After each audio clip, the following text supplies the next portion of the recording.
రైతులకు ఇప్పుడు అతిపెద్ద సమస్య పెట్టుబడి కాదు, పొలంలో పనిచేయడానికి కూలీలు దొరకకపోవటం. ముఖ్యంగా పత్తి, మిర్చి, వరి లాంటి పంటలకు సమయానికి పురుగు మందులు కొట్టాలంటే మనుషులు దొరకరు. ఒకవేళ దొరికినా ఆ ఖర్చు తడిసి మోపిడవుతోంది. మరి దీనికి పరిష్కారం లేదా అంటే ఉంది. వ్యవసాయాన్ని ఆధునీకరించి టెక్నాలజీని సామాన్య రైతు గుమ్మం వద్దకు తీసుకురావడానికి తెలంగాణ ప్రభుత్వం ఒక సంచలన నిర్ణయం తీసుకుంది. ఇకపై పొలాల్లో గంటల తరబడి ఎండల్లో కష్టపడాల్సిన అవసరం లేకుండా అత్యాధునిక వ్యవసాయ డ్రోన్లను భారీ సబ్సిడీతో రైతులకు పంపిణీ చేయబోతోంది. అంతేకాదు, ఒక్కో డ్రోన్ పై గరిష్టంగా 40% సబ్సిడీ అందించబోతోంది. మరి ఈ సబ్సిడీ ఎవరెవరికి వర్తిస్తోంది? మహిళా రైతులకు, ఎస్సీ ఎస్టీలకు ఇందులో ఉన్న రిజర్వేషన్లు ఏంటి? డ్రోన్లు కావాలనుకునేవారు ఎలా దరఖాస్తు చేసుకోవాలి? ఇప్పుడు చూద్దాం.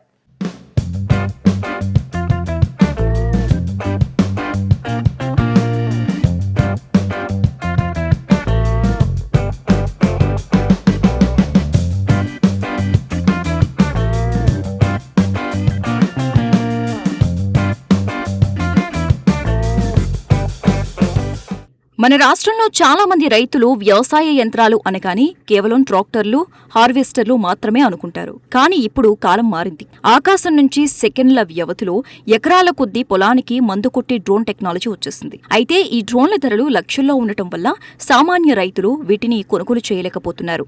సరిగ్గా ఈ సమస్యను గుర్తించిన తెలంగాణ ప్రభుత్వం వ్యవసాయంలో సరికొత్త విప్లవానికి శ్రీకారం చుట్టింది. రాష్ట్రంలోని చిన్న సన్నకారు రైతులకు కూడా ఈ టెక్నాలజీ అందుబాటులోకి తెచ్చేలా వ్యవసాయ శాఖ మంత్రి తుమ్మల నాగేశ్వరరావు ఒక యాక్షన్ ప్లాన్ ప్రకటించారు. ప్రతి జిల్లాకు తొలి దశలో 10 డ్రోన్ల చొప్పున పంపిణీ చేయాలని, దీనికోసం ఒక్కో డ్రోన్ పై గరిష్టంగా 40% సబ్సిడీ ఇవ్వాలని ప్రభుత్వం నిర్ణయించింది. కేవలం డ్రోన్లు మాత్రమే కాకుండా పసుపు రైతుల కోసం ఉడకబెట్టే యంత్రాలు, పాలిషింగ్ మిషన్లను కూడా సబ్సిడీపై ఇవ్వబోతున్నారు.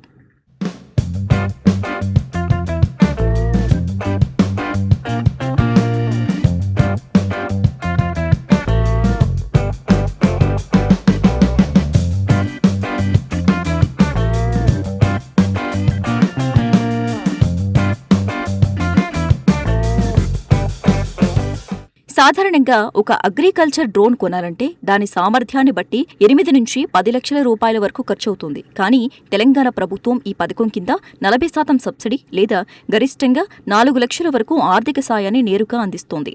ఈ స్కీమ్లో అందరికీ సమాన అవకాశాలు కల్పిస్తున్నప్పటికీ చిన్న సన్నకారు రైతులు, ఎస్సీ ఎస్టీ వర్గాలకు, మహిళా రైతులకు మొదటి ప్రాధాన్యత ఉంటుంది. తొలి దశలో రాష్ట్రంలోని ప్రతి జిల్లాకు 10 డ్రోన్లను ఇస్తారు. వీటిని వ్యక్తిగత రైతులకే కాకుండా రైతు ఉత్పత్తిదారుల సంఘాలకు, ప్రాథమిక వ్యవసాయ సహకార సంఘాలకు కేటాయిస్తారు. తద్వారా ఆ సంఘంలోని రైతులంతా ఈ డ్రోన్లను అద్దె ప్రాతిపదికన వాడుకునే వెసులుబాటు ఉంటుంది.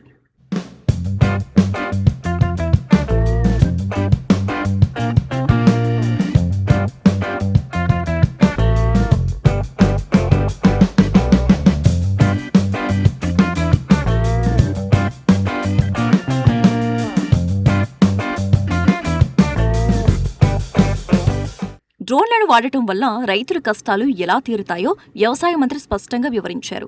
ఒక మనిషి ఎకరం పొలానికి మందు కొట్టాలంటే కనీసం పూట పడుతోంది. కానీ డ్రోన్ వాడితే కేవలం 7 నుంచి 10 నిమిషాల్లో ఆ పని పూర్తవుతోంది. దాదాపు 80% సమయం ఆదా అవుతోంది. గాల్లోంచి స్ప్రే చేయటం వల్ల మందు వృధా కాకుండా పంట అంతటా కూడా సమానంగా పడుతుంది. దీనివల్ల 30% వరకు రసాయన ఎరువులు ఆదా అవుతాయి, ఖర్చు తగ్గుతుంది. తెగుళ్లు సమర్థవంతంగా అరికట్టబడి పంట దిగుబడి పెరుగుతుంది. రైతుల పొలంలో విషపూరితమైన మందులు వాసన పీల్చి అనారోగ్యం పాలవకుండా డ్రోన్లు రక్షిస్తాయి. వర్షం పడి పొలం బురదగా ఉన్నప్పుడు కూడా మనుషులు లోపలికి దిగాల్సిన పని లేకుండా గాల్లో నుంచే స్ప్రే చేసుకోవచ్చు.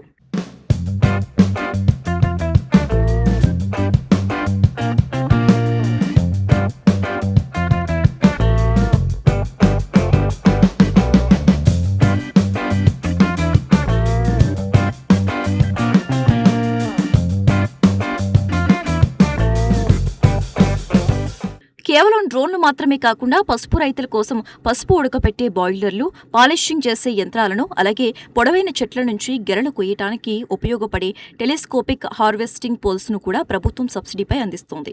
ఈ పథకానికి సంబంధించిన పూర్తి అర్హతలు, అప్లికేషన్ ఫారంలు మీ మండలంలోని వ్యవసాయ అధికారుల వద్ద లేదా జిల్లా వ్యవసాయ కార్యాలయాల్లో అందుబాటులో ఉంటాయి. రైతులు తమ పట్టాదారు passbook, Aadhaar card, bank account వివరాలతో వెళ్లి రాబోయే 10-15 రోజుల్లో నేరుగా దరఖాస్తు చేసుకోవచ్చని అధికారులు తెలిపారు. సాంకేతికతను సామాన్య రైతుకు చేరువ చేయడం ద్వారా వ్యవసాయాన్ని లాభసాటిగా మార్చడమే ప్రభుత్వ అంతిమ లక్ష్యమని మంత్రి తుమ్మల చెప్పిన మాటలు ఈ డ్రోన్ల పంపిణీతో కార్యరూపం దాల్చబోతున్నాయి. మీరు ఒకవేళ FPVలో సభ్యులుగా ఉంటే వెంటనే మీ గ్రూప్ ద్వారా ఈ డ్రోన్ సబ్సిడీకి అప్లై చేసుకోండి.